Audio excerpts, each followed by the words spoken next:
दोस्तों western media किस तरीके से भारत के हथियारों को लेके पीछे पड़ा हुआ है, इसके बारे में आप लोगों को बताने का आवश्यकता नहीं है। लगातार कोई ना कोई वेस्टर्न मीडिया में भारत के द्वारा बनाया हुआ हथियार हेडलाइन बन रहा है और लगातार इन हथियारों को नीचा दिखाने का भी प्रयास वेस्टर्न मीडिया की तरफ से किया जा रहा है। पर दोस्तों अब ऐसे वेस्टर्न मीडिया हाउसेस के लिए भारत के द्वारा बनाया गया हथियार या भारत की तरफ से खरीदे जाने वाले हथियार ही चर्चा का विषय नहीं बना हुआ है, बल्कि साथ ही साथ वो हथियार भी चर्चा का विषय बन गया है जो भारत के सामने संभावित ऑफर रखा जा सकता है या फिर जिन हथियारों को भारत के सामने ऑफर रखने के लिए सोचा जा रहा है। मतलब कोई भी देश अगर भारत के साथ हथियारों के डील को लेके अपना मन बनाता भी है, तब भी वेस्टर्न मीडिया इन सभी खबरों का बाल का खाल निकाल रहा है। और दोस्तों ऐसे ही चर्चा में अब MTA मतलब मीडियम ट्रांसपोर्ट एयरक्राफ्ट का टेंडर और उसमें भारत के सामने ऑफर किया गया C395 एयरक्राफ्ट भी आ चुका है। एक वेस्टर्न मीडिया हाउस की तरफ से हाल ही में अपने एक रिपोर्ट में जानकारी दिया गया है कि जो ब्राजील के द्वारा KC-390 या फिर कहे तो C390 मिलेनियम एयरक्राफ्टों को बनाया गया है, ये एक्सपोर्ट मार्केट में काफी अधिक तहलका मचाएगा और ब्राजील इसे लेके काफी पॉजिटिव भी है। अब दोस्तों ये जो मीडिया में KC-390 एयरक्राफ्टों को लेकर अचानक से चर्चा शुरू हुआ, उसके पीछे मेन कारण है ब्राजीलियन एयरफोर्स के कमांडर लेफ्टिनेंट ब्रिगेडियर मार्सेलो कैनेस दामेसिनो की तरफ से दिया गया एक बयान। 4 मई के दिन दामेसिनो की तरफ से ब्राजील के सेनेट के जो foreign relationship and national defence committee है उसके सामने बयान देते हुए बताया गया है कि कई सारे देशों के साथ एम्बेरियर के KC-390 मिलेनियम टैक्टिकल ट्रांसपोर्ट एयरक्राफ्टों को बेचने को लेके ब्राजील नेगोशिएशन कर रहा है। और दोस्तों लेफ्टिनेंट ब्रिगेडियर दामेसिनो की तरफ से ये जानकारी दिया गया है कि इन देशों में ऑस्ट्रिया, द चेक Republic, Egypt, India, Rwanda, South Africa, South Korea और स्वीडन जैसे देश है, जिनमें से कई सारे देश लगभग इन एयरक्राफ्टों को खरीदने के लिए तैयार हो चुके हैं। और दोस्तों अब तक इन एयरक्राफ्टों को खरीदने को लेकर ब्राजील, हंगेरी और पोर्तुगाल की तरफ से ऑर्डर दिया गया है। ब्राजील टोटल 19 एयरक्राफ्टों का ऑर्डर दिया है, जिनमें से 6 एयरक्राफ्टों का डिलीवरी अब तक हो चुका है और बाकी के सभी एयरक्राफ्ट साल 2034 तक डिलीवर कर दिया जाएगा। हंगेरी की तरफ से नवंबर 2020 में 2 एयरक्राफ्ट को खरीदने को लेकर ऑर्डर दिया गया है और रिपोर्ट के मुताबिक पहला एयरक्राफ्ट हंगेरी को साल 2024 में डिलीवर किया जाएगा। और पोर्तुगाल के एयरफोर्स की तरफ से करीबन 5 एयरक्राफ्टों का ऑर्डर साल 2019 में दिया गया और रिपोर्ट के मुताबिक अब तक 1 एयरक्राफ्ट का डिलीवरी हो चुका है, जो कि साल 2022 के अक्टूबर महीने में हुआ था। हालांकि कुछ रिपोर्ट में यह भी दावा किया जा रहा है कि नीदरलैंड की तरफ से भी 5 C390 मिलेनियम एयरक्राफ्टों का ऑर्डर साल 2022 में प्लेस किया गया है और इन एयरक्राफ्टों को नीदरलैंड साल 2026 के बाद ही हासिल कर सकेगा। दोस्तों ब्राजील की तरफ से बनाया हुआ ये जो एयरक्राफ्ट है, ये एक बहुत ही बेहतरीन टैक्टिकल एयरलिफ्टर है जो करीब 26 टन पेलोड या फिर कहे तो 80 ट्रूप्स या 74 स्ट्रेचर्स को कैरी कर सकता है। अब दोस्तों ये जो एयरक्राफ्ट है, इन एयरक्राफ्टों का ऑफर ब्राजील कई महीनों से भारत के सामने भी रख रहा है और जब से इंडियन एयरफोर्स की तरफ से मीडियम ट्रांसपोर्ट एयरक्राफ्टों का टेंडर जारी किया गया है, तब से ब्राजील के संभावनाएं और बढ़ गया है। रिपोर्ट के मुताबिक ब्राजीलियन एयरक्राफ्टों को भारत में मैन्युफैक्चर करने को लेकर भी हिंदुस्तान एरोनॉटिक्स लिमिटेड के साथ बातचीत कर रहा है, लेकिन माना जा रहा है कि फिलहाल टेंडर प्रोसेस के तहत ही ब्राजील को आगे बढ़ना पड़ेगा और गवर्नमेंट टू गवर्नमेंट डील होने का संभावनाएं ना के बराबर है। इंडियन एयरफोर्स की तरफ से करीबन 80 के आसपास मीडियम ट्रांसपोर्ट एयरक्राफ्ट को खरीदा जाएगा और दोस्तों ये संख्या आने वाले समय में और बढ़ सकता है, क्योंकि इंडियन एयरफोर्स को एवैक्स एयरक्राफ्ट से शुरू करके एरियल रिफ्यूलर जैसे कई तरीके के अन्य एयरक्राफ्टों का आवश्यकता है और ब्राजील के ये जो प्लेटफॉर्म है मतलब KC-390 एयरक्राफ्टों के बेस में इन एयरक्राफ्टों को बनाया जा सकता है। अब दोस्तों ब्राजील के एयरक्राफ्ट अगर इंडियन एयरफोर्स के द्वारा चुना जाता है तो ये ब्राजील के लिए एक बहुत बड़ा डील होगा, क्योंकि अब तक ब्राजील के द्वारा जिन देशों का भी जिक्र किया गया वो कुल मिला के भी शायद इतने एयरक्राफ्टों को परचेज ना करे। पर इस टेंडर को हासिल करने के लिए ब्राजील को जो सबसे पहला काम करना होगा वो होगा भारत में इन एयरक्राफ्टों को मैन्युफैक्चर करना। आपके जानकारी के लिए बता दूं कि भारत फिलहाल जो भी डिफेंस डील कर रहा है उसमें सबसे बड़ा क्लॉज मेक इन इंडिया को रख रहा है और मेक इन इंडिया शर्त को जो देश मानेगा वही देश भारत के टेंडर को जीत सकेगा।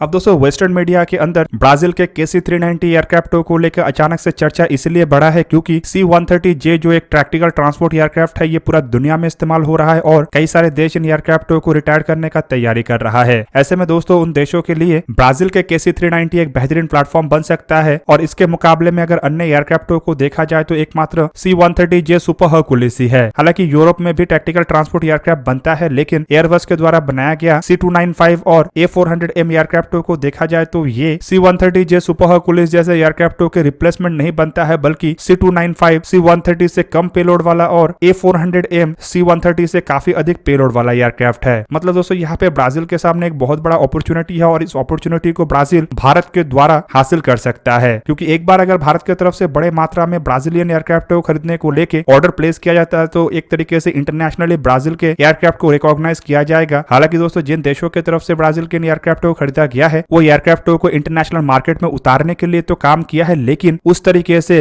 रिकॉग्नाइज नहीं करवा पाएगा जिस तरीके से भारत करवा पाएगा।